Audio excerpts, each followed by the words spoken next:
Hey guys and girls, welcome back to Trekyards. And I'm Captain Mugatus, Foley. you're watching, yeah. Well, yeah, that's true. That's true. I'm sure that this week the audience specifically will be quite Mugatu heavy because, they finally get another look in. They're getting more representation. Yes. Yes. And I'm Commander Guns. So yeah, here we're here to look at episode 4 of season 2 of Lower Decks. This one being Mugatu Gumatu. Yeah, I mean, this is an episode that happened. Just saying, this one might have gone a little too far in at least one or two spots. Just a tad too much. Like I expect a little bit better from Lower Decks. But Interesting. Why so? What's your review then? worst episode of season 2 by far. I did not enjoy it. I kind of like the resolution of it. It's very Starfleet, very Star Trek, but the A story was not good. The B story was even worse, and the C story was A story being the Mugatu story, B story being the Dr. Tiana story, and the C story being the alien with Freeman thing. None of them really grabbed me, and I was just kind of like, eh. It was great to see the Mugatus back and on a different planet, so that's why they were investigating. So that was nice, but yeah, I mean, the whole horn stroking thing was just a tad too far. If they'd taken that part out, I would have been a lot happier, I think. And I'm not a prude by any means, as you guys all know. I do like to joke and make silly things like that, but that was a bit too much. Also, the guy's head getting bitten off. I mean, that was like, oh, geez, that's just right there. But that came right after the scene. So the whole Black Ops thing was. I don't know. I really didn't enjoy this episode at all. They kind of set the Ferengi back quite a ways from what they had established already with the Ferengi. And I get it that not all Ferengi are the same, so that's fine. But yeah, I didn't really like this episode. That's where I'll leave it for now. We'll get into more details as we go along. But how about you? I'm curious to hear your thoughts on this one. Where do you think I'm going to land then? Because the last couple we've had not opposite opinions, but I've either more liked or a lot less liked. It's where do you think I'm going to stand on this one? I think you liked it a lot more. No, for me it was fine. It had some good bits. Already I was being left with, just for this review, saying, well, what happened this week? Let me go scroll, because I couldn't necessarily remember what happened. It didn't seem to stick in my brain as much, despite on paper being a rather interesting episode, and the amount of Trek Can it's utilising makes us happy. But for some reason it doesn't have a kick to it.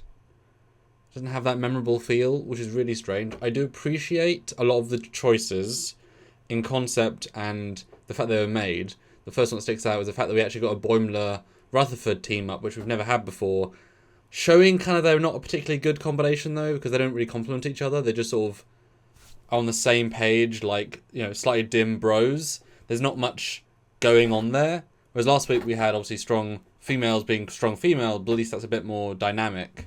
So it's kind of interesting how they pulled away from the classic twos. It's good to see, but I don't know if they've got the formula right.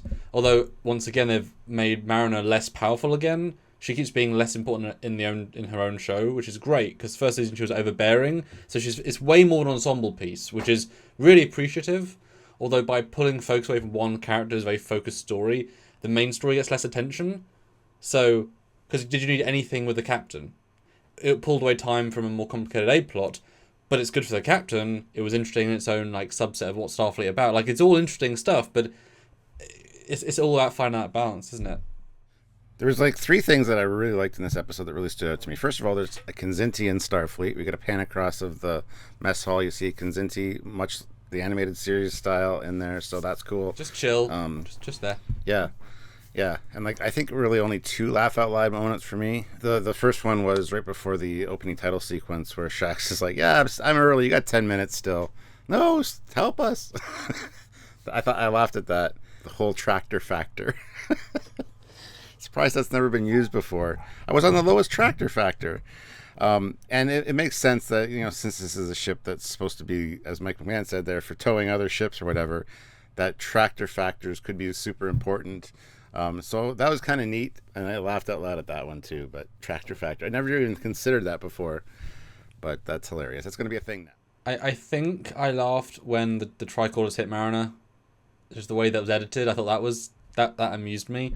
And I did also quite like when the weapon they're building, which you don't realize is actually the TOS weapon cannon, is actually a projector. I thought that was a good double reversal. So I thought that was quite fun. But yeah, definitely not a funny episode again. I have a question about the cannon, though. I mean, Kirk used, elements to make gunpowder and diamonds for projectiles. What did they use? Like silicone and like for and gold for circuit board. I don't know. I'm going to guess some of Rutherford's face, Maybe. or just a tricorder, and using that as a projector. Like, they've got tricorders. But briefly though, this episode's odd because the first scene I started liking it. It's the Ambujitsu, which is great, but then it downgrades itself to now she's beating up her friends really viciously. It's really aggressive. It's beyond the pale. She's just absolutely beating her friends to a pulp.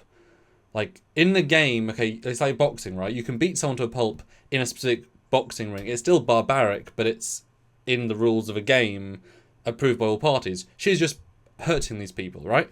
Now then, the story on that twists to she's a Black Ops agent, which then makes her aggressiveness make sense in the story. I'm like, oh, that's really interesting. This could be a really good plot of she's actually this, or this, finally.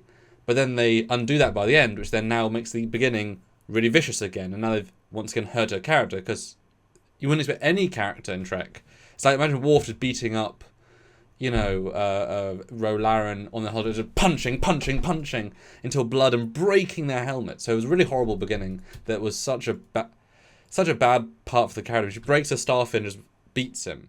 And I know it's a cartoon trope, but then they're in the mess hall and they got bandages all over their face, their noses are, so it's like showing the damage. Even though things would be regenerated. I mean, even Tendi, her arm gets fixed like right away too. So yeah, but it makes it, especially the way they sort of like laugh it off. It feels like an abusive friendship. I mean, literally is abusive to the point where they're showing repercussions. It's awful, and then she plays off like no big thing. And even later on, they make the joke or they make the comment of, "Are we even friends with her?" Which I thought was quite an interesting comment, because she's just the cool kid that hangs out with them. So they definitely did some character woes in this one. Although you talk about the Ferengi, I kind of like that we saw classic Ferengi, because there's millions of Ferengi, and so they wouldn't all be changed. I doubt 90% of them would be changed. And the fact that these guys could be convinced by a prophet is very in character. They were just doing one trick and then they swap tricks, and they seem very genuine at the end. So I thought this is how they would be in the grand scheme. You find every pocket of every type. So it's nice to see like the more normal Ferengi. And even her line of some kind of throwback, Last Outpost Ferengi. And very fourth wall. Have you even heard of Quark? Of course we've heard of Quark.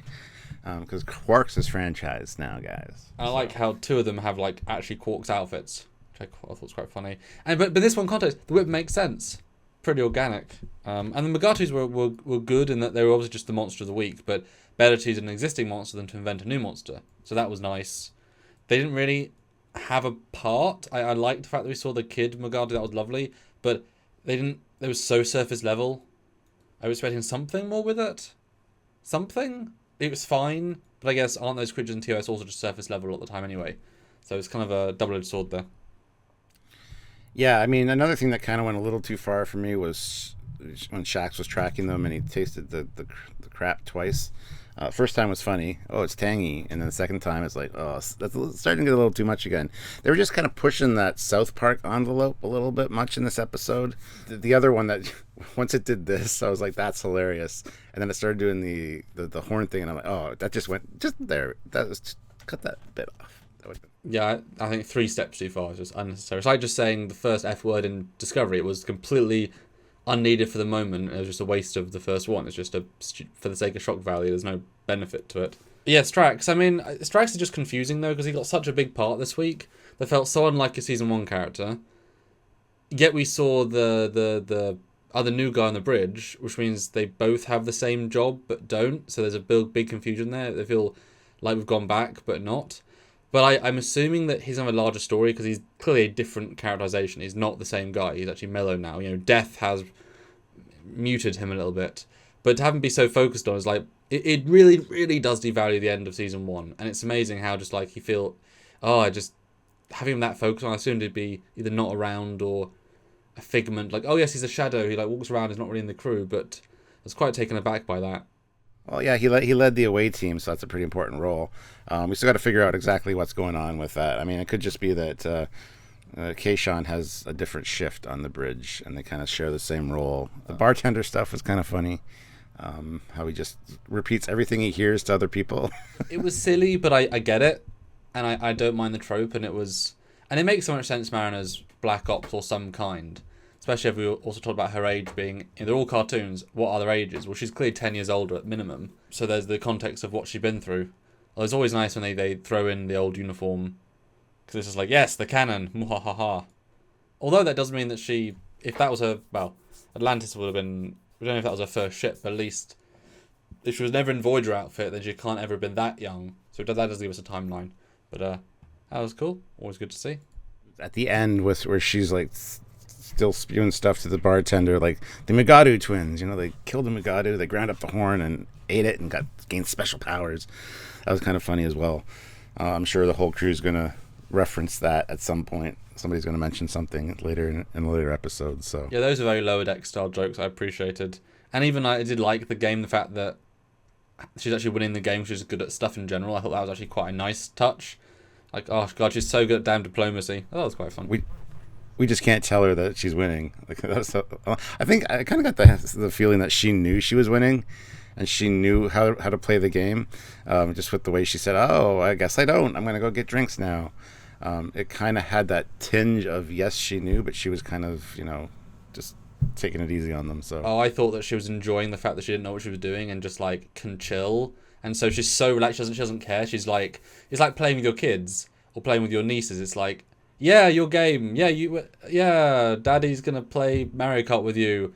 What does first place mean? That sort of chill thing. Yeah, that was... Tiana's story was like, if you don't want to get your physical done, don't put your name or your serial number on the list of ones that haven't had it.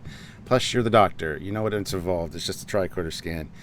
But I get it. Doctors are the worst patients, first of all, and trying to take a cat to the vet is horrendous at best. So it's kind of a nice mix of those two.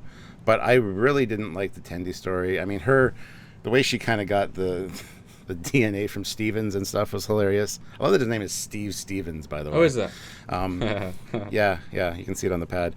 I mean, her getting the one in the holodeck and getting jets and distracting them from getting punched in the face by Kayshawn. I mean, there's some funny moments there, but overall, that story was kind of meh. And then the doctor, I seriously literally thought that Tendi was faking a broken arm, and so did the doctor. Oh, the old broken arm bit, eh? And then right away you see it's like a compound fracture, the bones sticking out. Yeah. Well, that makes the moment pay off. It's like nope, she's that committed. So I mean, it was all right, but honestly, that story didn't hold much for me. I mean, this is the second week in a row that Tiana's asked her to do something, so I'm wondering if both because she's a low-ranking can't do everything officer, like with the opinion that she either won't check or will fail. Yeah, or testing her to see whether she's going to get a promotion soon or something. Because the other girl that jumped on, to take care of Tendi's patient, I assume is the one they were referring to last episode that got the promotion over her. It's her, Jen. Yeah, exactly. So yeah, that whole story was just kind of meh for me, honestly. It was very much a procedural that we like in TNG and every day, but what did it tell you about the character that's new? Nothing whatsoever. It's odd. It was so surface level. Now, it was good to see the ship and the crew and see the people we know, so it felt like a very ensemble piece. But they really needed to have had each character that she got the scans from doing something so character-specific that told you about them that you gain knowledge from the crew, or like you go to Citation Ops or Torpedo Control, like a new room where you get to see something else rather than just in this room doing nothing. It didn't add much, it just was, We kind of got a little of that maybe with Jet and his martial arts training or whatever. With, yeah. And Steve Stevens even just kind of being like, I'll do it later. And then bragging to this one chick at the bar. Like, lackluster and very just in character. And again, shows she's a bit over the top. But at least she, it does show she's qualified and capable.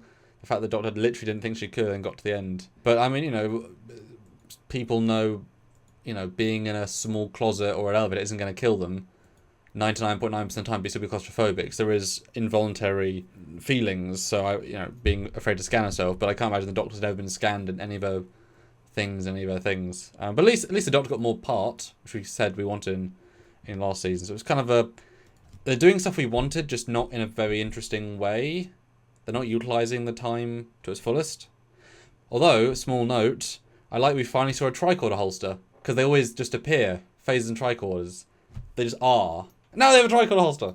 It's a very small note, but somebody actually likes tricorder holsters and how they've... Also, like the Freeman alien story was kind of funny. The whole, hey, we found some Ferengis that want to do good work, and he's like, oh really? Well, that's cool. So by the way, there's a scam going on in your area. Yeah, I thought that was well played, but very short. I wish there was more emphasis on that actually. The alien was interesting, and the whole tractor factor destroying the ship was also super great. But other than that, I had a lot of things I cared about on the ship. A wooden sailor barge, bronze pineapple, Gorndal. You wouldn't give him that stuff. Like, he's obviously lying. No, just replicate it. Just replicate him a new one. What do you know? You wouldn't know until 10 parsecs later. Yeah, it was a good look into a what if in the Trek universe, for sure. And like Freeman was a good balanced captain, because often in season 1 she was very bad at captaining. She's clearly grown, which is great. But yeah, not developed enough, for sure. At least I appreciate the simple resolution, because it's like, nope. So yeah, that was fun. And I did reasonably like the Tellarite guy until they massacre him instantly. I liked the idea of that quite a lot, and then they kind of literally butchered the storyline. So, random Tellarite, new look comes in, I got 5 books about Magati. Oh, really? I read 5 books. That's fun. An Australian Tellarite with no beard. Like, it's a fun look. It's unusual. And Denobulans for the win to start out the show. That was all interesting with their scare face, their star face. Yeah, that was a nice touch. It was super part of the universe, which was great. And my last thing, the smallest thing, but I really liked how, and this is again just using the universe, which they always do great, but the caging, the force field around the Ferengi facility is a Tholian force field. Like, what a creative note. We could just have energy, or let's make it a Tholian web style, because Canon reference. Well, why wouldn't it be? They're best at force fields. Brilliant, love it, wonderful, 10 out of 10. Small, but it's nice. Yeah, I didn't even think about that, but you're absolutely right. Yeah. It still wasn't interesting to me, the episode, really. Like I said, I had a few little moments, but other than that, as a Lower Decks episode, it kind of let me down, and it pushed a little too far, like I said. So. Would you say it was weaker than some of its parts? Yes, absolutely. Which is a shame. Like, the best thing about it, honestly, is the fact that we know there's more coming from what we've seen this season on. So there's probably better stuff coming, which I really appreciate. That's such a small best part of, my God. But maybe, Stuart, in the scene by scene, we can find stuff you didn't notice that they didn't notice, the audience. So do tune in for that live. As always, guys, at 10 p.m. GMT, 5 p.m. Eastern. There's a lot of small things this week, so a lot of little details to coax out. So join us for that. Super chat your thoughts. Love to see what you think and see where you are on the spectrum of Stuart's meh and my eh. Where are you on that spectrum? Or do you love it? Oh my God, who's enough to make you happy? Who knows? And of course, tune in for the small videos throughout the week that we'll have on little topics and those lives. They can hit the like button, they can subscribe to the channel, and make sure that you click the bell notification icon to all. And comment. Comment interactions with the channel is very important. We like reading them, and we love you guys being able to have conversations with each other in the comment section. So please do that. And that's it, guys. Until the live later tonight, and just until another Trekyards episode that you want to tune into. Until then, I'm Captain Foley. I'm Connor Holmes. See you then, guys. Bye. Bye, guys.